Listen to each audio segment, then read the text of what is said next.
कुछ दिनों पहले एक बड़ी खबर ने सबको हिलाकर रख दिया। अजीत पवार का प्लेन क्रैश में निधन। खबर सनसनीखेज थी, दुखद थी, लेकिन अभी इस खबर की स्याही सूखी भी नहीं थी। अभी मातम का शोर थमा भी नहीं था कि दूसरी खबर आ गई। उनकी पत्नी ने पद की शपथ ली। बस यही है जिंदगी की औकात। एक पल में एक कद्दावर नेता, एक पावरफुल इंसान, एक हंसता खेलता चेहरा राख के ढेर में बदल गया। और अगले ही पल सिस्टम ने अपनी खाली जगह भर ली। फाइलें फिर से खुलने लगी, फैसले फिर से लिए जाने लगे। दुनिया एक सेकंड के लिए भी नहीं रुकी।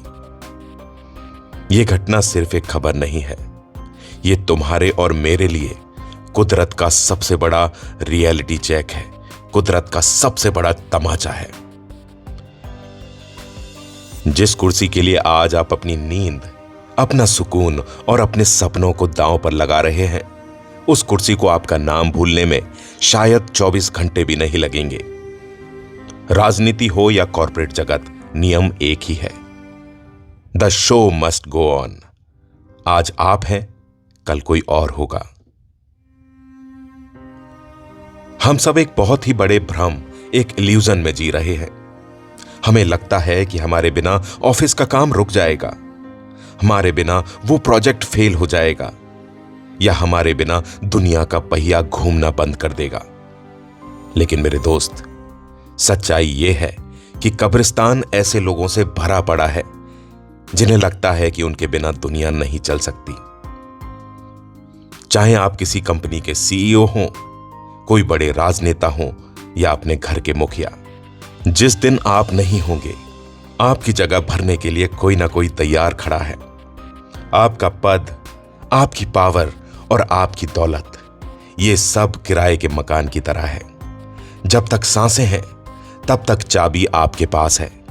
सांसें थमी तो ताला भी बदलेगा और मालिक भी। जब एक इंसान दुनिया से जाता है तो कोई यह चर्चा नहीं करता कि उसने कितनी मीटिंग्स अटेंड की या उसके पास कितनी महंगी गाड़ियां थीं। शमशान या कब्रिस्तान में खड़ी भीड़ सिर्फ दो तरह की बातें करती है। पहली, आदमी बहुत पावरफुल था, यह दिमाग की याद है। या फिर दूसरी, यार इंसान बहुत नेक था, उसने मेरी बुरे वक्त में मदद की थी, यह दिल की याद है।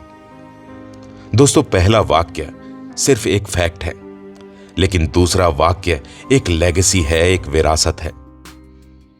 दौलत आपको हॉस्पिटल के सबसे महंगे बेड तक पहुंचा सकती है, लेकिन उस बेड के पास बैठकर सच्चे दिल से आपके लिए दुआ करने वाले लोग दौलत से नहीं खरीदे जा सकते। वो सिर्फ आपके बिहेवियर और आपकी इंसानियत से कमाए जाते हैं। तो क्या इसका मतलब यह है कि आप काम करना छोड़ दें, तरक्की ना करें? बिल्कुल नहीं। दोस्तों, एम्बिशियस होना गलत नहीं है, लेकिन अपनी पहचान को सिर्फ अपनी कुर्सी तक, अपने ओहदे तक सीमित रख लेना गलत है। दोस्तों, काम रबर की गेंद है, अगर छूट गया तो बाउंस बैक हो जाएगा, दूसरी नौकरी मिल जाएगी, दूसरा इलेक्शन आ जाएगा। लेकिन आपके परिवार, आपके रिश्ते कांच की गेंद है। अगर एक बार हाथ से छूट गए तो दोबारा वैसे कभी भी वापस नहीं जुड़ पाएंगे।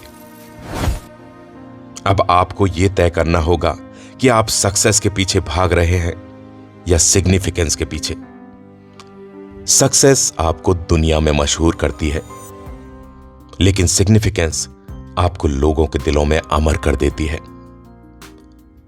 अगर आप चाहते हैं कि आपके जाने के बाद आपको एक पोजीशन के तौर पर, एक पद के तौर पर नहीं, बल्कि एक बेहतरीन इंसान के तौर पर याद किया जाए, तो ये 3 काम करें। नंबर 1, चेहरों पर मुस्कान लाएं।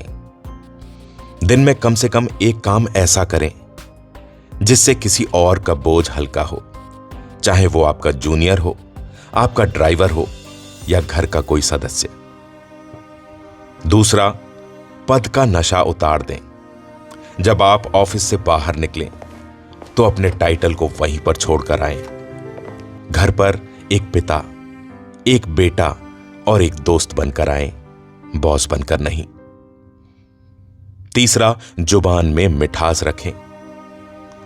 लोग आपके शब्द भूल जाएंगे, लेकिन आप उन्हें कैसा फील कराते हैं, कैसा महसूस कराते हैं, ये वो मरते दम तक नहीं भूलते। और अंतिम बात, जीवन का गणित बहुत सीधा है। जब आप पैदा हुए थे तो आप रो रहे थे और पूरी दुनिया जश्न मना रही थी। अपनी जिंदगी को ऐसे जियो कि जब तुम जाओ तो पूरी दुनिया रो रही हो और तुम जश्न मना रहे हो। आपकी कुर्सी, आपका कैबिन, आपकी फाइलें सब यहीं रह जाएंगी। कल कोई और उस कुर्सी पर बैठकर वही फैसले ले रहा होगा जो आज आप ले रहे हैं। फर्क सिर्फ इतना होगा कि अगर आपने लोगों के दिलों में जगह बनाई है तो आपकी कमी खलेगी, और अगर आपने सिर्फ काम किया है, सिर्फ दौलत कमाई है, तो लोग कहेंगे चलो सीट खाली हुई। तो चुनाव आपका है। सिकंदर भी खाली हाथ गया था और आप भी खाली हाथ जाएंगे। जो साथ जाएगा वो है उन लोगों की दुआएं जिनके चेहरों पर आपने मुस्कान बिखेरी थी। आई होप आज का ये वीडियो आपके दिल को छू गया होगा। अगर हां तो नीचे कमेंट जरूर करें। फिर मिलेंगे एक और इसी तरह के अमेजिंग वीडियो को लेकर। तब तक आप अपना ख्याल रखें और जिंदगी में खुशियां और मुस्कान बिखेरते रहें। All the very best.